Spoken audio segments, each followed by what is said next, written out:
Ready to go to Athens now, 8 weeks into the season, and y'all just still find a way to keep hanging in there and keep staying at top of the SEC.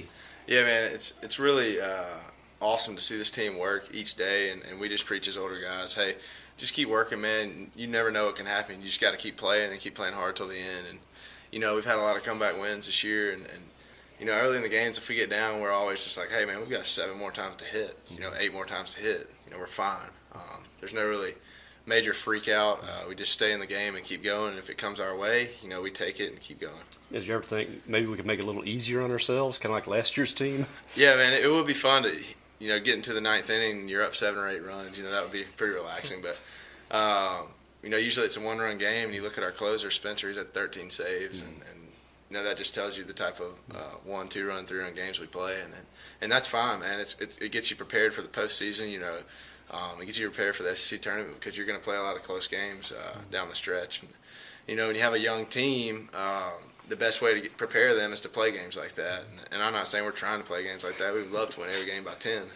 But that is a unique thing when that situation happens. It seems like the offense in particular, there's never really, once one side of the offense is going to be productive, whether it be the top or the bottom. And this past weekend, it was the bottom of the order. You guys really carried the team his last 2 games. How have y'all been able to kind of keep that going offensively for most of the year? Well, man, you look at it, and the best teams you see go a long ways into the postseason and late in the year when you're worn down is the guys who can hit 1 through 9. And we've got our top 3 hitters are 3 of the best in the country, and then you look at us down at the bottom, like me and Tanner Poole and Hunter Stovall when he's back. We feel like it's our job to get on base and drive runs in too. And whether I'm hitting 6th, 7th, or 8th, when I come up to bat, a lot of times there's people on ahead of me because our top 3 are so good.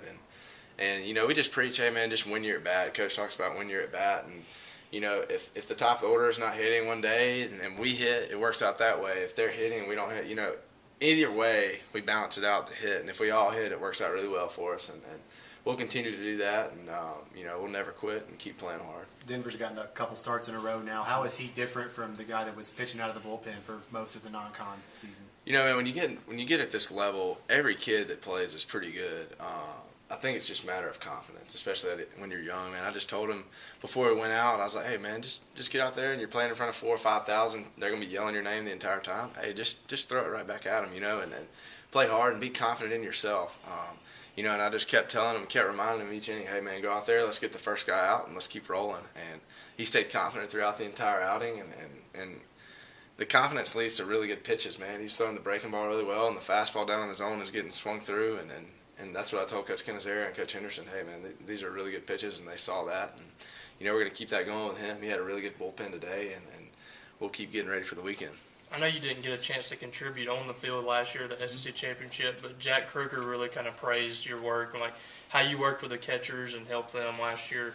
What's this past year been like? And leading up to this point, you have a chance now to help lead this team to an SEC championship. Man, I remember everything about that day and where I was and on crutches, whatever it was. But I wanted to do that again for this team this year, and it's not me; it's a whole unit.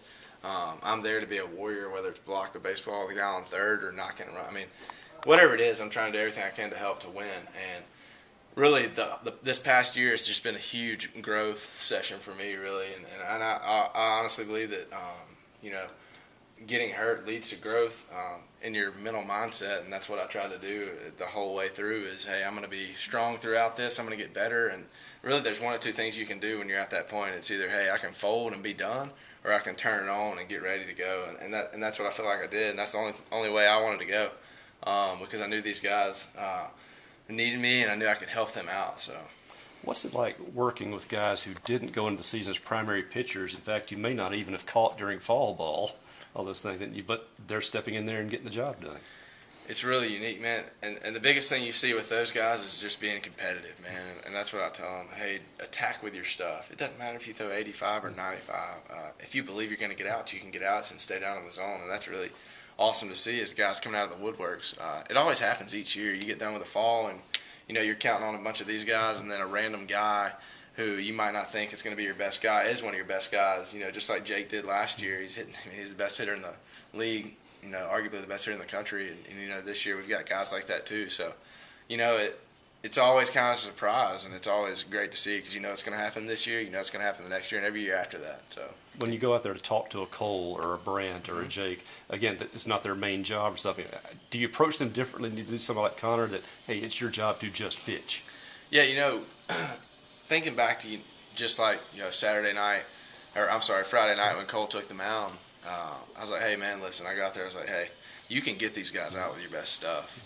You got the cutter, the slider, and then the fastball and the two. I mean, you've got stuff to get them out. Just go out there and do it. And the biggest thing is guys who haven't really done it before, you keep their confidence level high.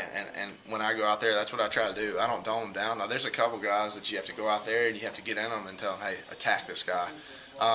So you're right. Each guy you approach differently, and that's the whole part of building a team and building that mindset is knowing which guy you can approach this way and knowing which guy you can approach that way. So that's my whole deal with helping run the staff.